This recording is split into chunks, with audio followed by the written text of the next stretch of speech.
श्री राधा और भगवान श्री कृष्ण के विवाह से जुड़ी कई पौराणिक मान्यताएं प्रचलित हैं। इन कथाओं में यह समझाया गया है कि गहरा प्रेम होने के बावजूद दोनों का विवाह क्यों नहीं हुआ। एक कथा के अनुसार जब श्री कृष्ण के परम भक्त श्री धामा गोलोक पहुँचे तो उन्होंने राधा को कृष्ण को अपना जूठा माखन खिलाते देखा। यह देखकर उन्हें बहुत क्रोध आया। बाद में उन्होंने भगवान कृष्ण से पूछा प्रेम और भक्ति में किसे श्रेष्ठ माना जाए, लेकिन भगवान श्री कृष्ण ने उत्तर नहीं दिए और उन्हें द्वारपाल बनाकर विश्राम करने चले गए। उसी समय राधा भगवान कृष्ण से मिलने पहुंची, पर श्री धामा ने उन्हें अंदर नहीं जाने दिया। विवाद बढ़ने पर श्री धामा ने राधा को 100 वर्ष तक भगवान कृष्ण को भूल जाने और पृथ्वी पर रहने का श्राप दे दिया। कहा जाता है कि इसी कारण राधा पृथ्वी पर जन्म लेती है और भगवान कृष्ण के दिव्य स्वरूप और गोलोक की स्मृति उनसे दूर हो जाती है। भगवान कृष्ण कई बार उन्हें उनकी सच्चाई याद दिलाने का प्रयास करते हैं, लेकिन राधा केवल मानव रूप में कृष्ण से प्रेम करती रह जाती है, देवत्व को पहचान नहीं पाती है। एक अन्य कथा के अनुसार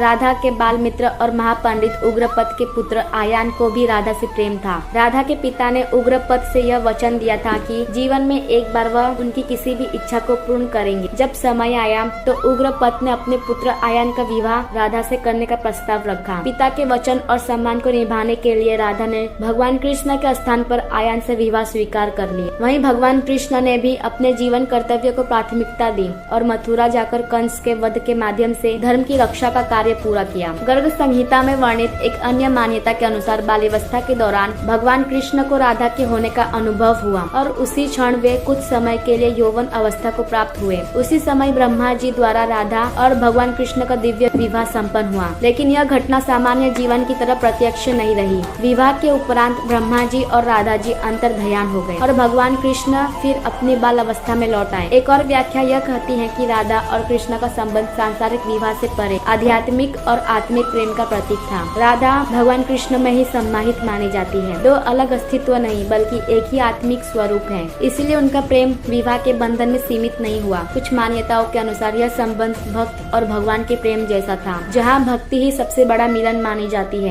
श्री कृष्ण का विवाह रुक्मणी से क्यों हुआ? रुक्मणी विदर्भ की राजकुमारी थी और उन्हें भगवान विष्णु अर्थात श्री कृष्ण का दिव्य स्वरूप बचपन से ही प्रिय था। वे भगवान कृष्ण को ही अपना जीवन साथी मान चुकी थी, लेकिन उनके भाई रुक्मी ने राजनीतिक कारणों से उनका विवाह शिशुपाल से तय कर दिया। रुक्मणी ने भगवान कृष्ण को पत्र लिखकर अपनी इच्छा, श्रद्धा और समर्पण व्यक्त किया। भगवान कृष्ण ने उनकी सच्ची भक्ति और प्रेम को स्वीकार किया और उन्हें सम्मान और सुरक्षा देते हुए उनसे विवाह किया। कई ग्रंथों में रुक्मणी को लक्ष्मी का अवतार बताया गया है, इसलिए विष्णु यानी कृष्ण और लक्ष्मी रुक्मणी का मिलन धर्म और परंपरा दोनों के अनुसार उचित और दिव्य माना गया है।